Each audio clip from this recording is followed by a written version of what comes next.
നമസ്കാരം. സതൻ മനുവിൻ്റെ പുതിയ എപ്പിസോഡിലേക്ക് എല്ലാവർക്കും സ്വാഗതം. ഞാൻ നീതു. ഇന്ന് സതൻ മനുവിൽ ഞാൻ ഉണ്ടാക്കാൻ പോകുന്നത് തണ്ണിമത്തൻ ഉപയോഗിച്ചിട്ടുള്ള ഒരു ജ്യൂസാണ്. വാട്ടർമെലൺ ജ്യൂസ് പെട്ടെന്ന് തയ്യാറാക്കാം. അതിന് വേണ്ടിയിട്ടുള്ള ഇൻഗ്രീഡിയൻസാണ് ഇതൊക്കെ. അപ്പോൾ ഞാനിവിടെ വാട്ടർമെലൺ ചെറുതായിട്ട് ഇതുപോലെ കഷ്ണങ്ങളാക്കി അരിഞ്ഞു വെച്ചിട്ടുണ്ട്. അതേപോലെ തന്നെ ചെറുനാരങ്ങയുടെ നീരെടുത്തിട്ടുണ്ട്. ഏകദേശം 2 ചെറിയ ചെറുനാരങ്ങയുടെ നീര് ഞാൻ എടുത്തിട്ടുണ്ട്. അതേപോലെ തന്നെ പഞ്ചസാര മധുരത്തിനനുസരിച്ചിട്ട് അഡ്ജസ്റ്റ് ചെയ്യാം. അപ്പോൾ തണ്ണിമത്തൻ്റെ മധുരത്തിനനുസരിച്ചിട്ട് പഞ്ചസാര നിങ്ങൾക്ക് അഡ്ജസ്റ്റ് ചെയ്യാം. ആദ്യം വേണ്ടത് ഒരു മിക്സർ ജാറിലേക്ക് അഥവാ ജ്യൂസറിലേക്ക് നമ്മളുടെ തണ്ണിമത്തൻ എടുക്കുക.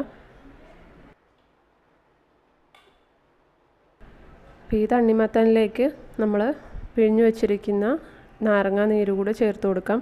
അപ്പോൾ നാരങ്ങ നീരിൻ്റെ കൂടെ നിങ്ങൾക്ക് വേണമെന്നുണ്ടെങ്കിൽ മിൻറ്റ് കൂടെ ചേർത്ത് കൊടുക്കാം. അപ്പോൾ ഞാൻ മിൻറ്റ് എടുത്തിട്ടില്ല. അപ്പോൾ അത് ഓരോരാളുടെ ഇഷ്ടം പോലെ അഡ്ജസ്റ്റ് ചെയ്യാം. പിന്നെ ഇതിനാവശ്യത്തിന് പഞ്ചസാര ചേർത്ത് കൊടുക്കാം. ഇത് നന്നായിട്ടൊന്ന് ബ്ലെൻഡ് ചെയ്തെടുക്കാം. ജ്യൂസ് തയ്യാറാക്കിയിട്ടുണ്ട്. ഞാനത് ഫിൽറ്റർ ചെയ്തിട്ടുണ്ട്. ഫിൽറ്റർ ചെയ്യാതെ നിങ്ങൾക്ക് യൂസ് ചെയ്യാം. പക്ഷെ അതിൻ്റെ കുരുവൊക്കെ ഉള്ളതുകൊണ്ടാണ് ഞാൻ ഫിൽറ്റർ ചെയ്തിട്ടുള്ളത്.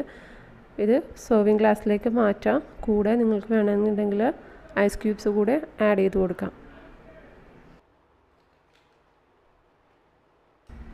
അപ്പോൾ നമ്മളുടെ ടേസ്റ്റി ആയിട്ടുള്ള അഥവാ വളരെ എളുപ്പത്തിൽ തയ്യാറാക്കാൻ പറ്റിയ തണ്ണിമത്തൻ ജ്യൂസ് റെഡി ആയിട്ടുണ്ട്. അപ്പോൾ ഈ വീഡിയോ എല്ലാവർക്കും ഇഷ്ടപ്പെട്ടെന്ന് ഞാൻ വിചാരിക്കുന്നു. ഇഷ്ടപ്പെട്ടിട്ടുണ്ടെങ്കിൽ ലൈക്ക് ചെയ്യാൻ മറക്കരുത്. അതേപോലെ തന്നെ ചാനൽ സതൻ മനു സബ്സ്ക്രൈബ് ചെയ്യുക. കൂടെ ബെല്ലൈക്കൻ ക്ലിക്ക് ചെയ്യുക. അടുത്ത പ്രാവശ്യം വീഡിയോ അപ്ലോഡ് ചെയ്യുന്ന സമയത്ത് ഉടനെ നിങ്ങൾക്ക് നോട്ടിഫിക്കേഷൻ കിട്ടുന്നതായിരിക്കും. അപ്പോൾ അടുത്ത വീഡിയോയിൽ വീണ്ടും കാണാം. Happy cooking.